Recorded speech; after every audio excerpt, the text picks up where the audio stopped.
ठीक है। एक राजा थे, रानी थी।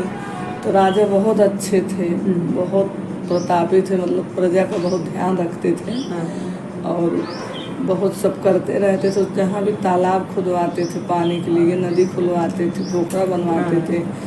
पता नहीं क्या थी भगवान की नाराज़गी, उनको जो है कहीं भी पानी ही नहीं आता था, कुएं तालाब कहीं भी।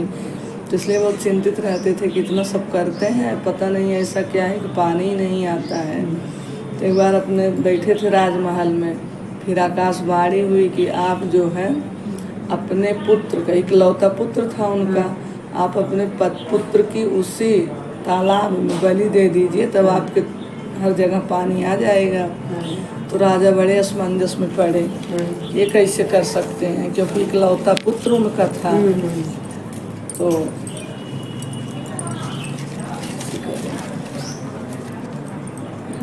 इकलौता पुत्र था, अगर हम अपने बेटे को मार देंगे तो मेरा तो वंश ही खत्म हो जाएगा। और राजमहल में जितने लोग बैठे थे सब चिंतित हो गए कि ये कैसे, मतलब कैसे कर सकते हैं राजा ऐसा।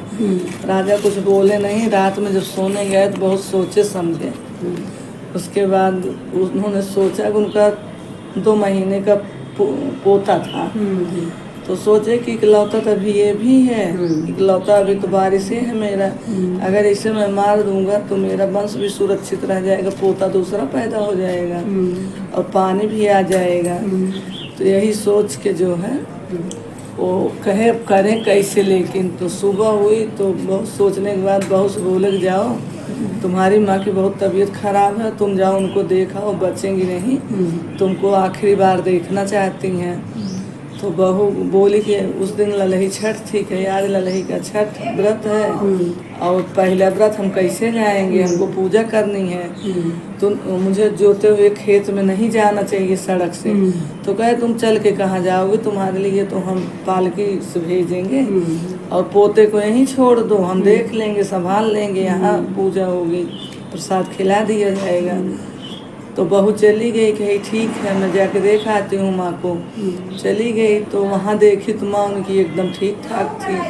उन्होंने पूछा कि आप ठीक हो गए, बहुत खुश हुई। बोली हाँ बेटा हम तो एकदम ठीक हैं। तो कही ठीक है आप ठीक हैं, मिलजुल के मैं यहीं पे पूजा कर लेती हूँ, जब सब ठीक है तो यहीं पूजा कर लेती हूँ छठ माता का। तो फिर वहीं सारी औरतों के साथ अपनी माँ के साथ मिलकर छठ माता की पूजा की, प्रसाद ले। फिर कहीं कि मेरा इतना छोटा सा बच्चा है, मैं चलती हूँ अपने घर, उसको देखती हूँ, ये सोच के वो आई। तो कहारों से बोली कि जहाँ पे मेरे ससुर अभी नया नया खुदवाए हैं पोखरा, वहीं पे हमको ले चलो। तो लोग कहे ठीक है, गए और इधर राजा उनके ले जाके तालाब में पोते की बलि दे दिए और आके घर पे बैठे चिंतित हैं कि अब बहू से क्या बताएंगे। बहू कही अगर इस तालाब में प्रसाद रख दें तो हो सकता है छठ माता की कृपा से पानी आ जाए।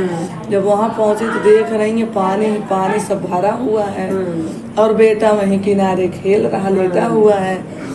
तो माता रानी की वो प्रसाद बेटे को खिलाई और अपने बेटे को लेके फिर चली आई घर। अब ससुर बहुत चिंता जैसे देखे तो रोने लगे, कहे कि जो है पोता तो हमने बलि दे दिया, ऐसे ऐसे हुआ। तो जब गोदी से निकाली बच्चे को, ढक के रखी थी, निकाली, कहे पोता आपका यहाँ है। तो पूछने लगे कि कैसे हो गया। तो कहे बताई सब कि हम पूजा के लिए हमने सोचा प्रसाद तालाब में रख दे, छठ माता की कृपा से हो सकता है पानी आ जाए। जब मैं वहाँ गई तो वहाँ पानी भी भरा हुआ था, बेटा भी खूब खेल रहा था। तो मैंने प्रसाद बच्चे को खिलाया और लेके चली आई।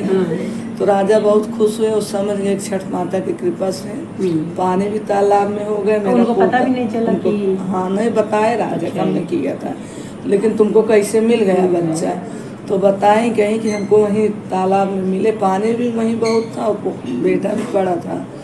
फिर जो तब से राजा जो है हर छठ को सामूहिक पूजा करवाने लगे। उनके राज्य में जितनी औरतें रहती थी, जिनको पुत्र रहते थे, सामूहिक पूजा करवाते थे ललही छठ माता का और सब लोग प्रसाद लेते थे। तब से मतलब पूरे राज्य में छठ माता की पूजा होने लगी, व्रत होने लगा, कहानियाँ होने लगी। जैसे जैसे छठ माता की, हाँ जैसे राजा को तालाब में पानी आ गया, बहू की कोख हरी भरी हो गई, वैसे माता सबकी कृपा करें। जय माता, जय छठ माता की। मोबाइल लेकर आओ।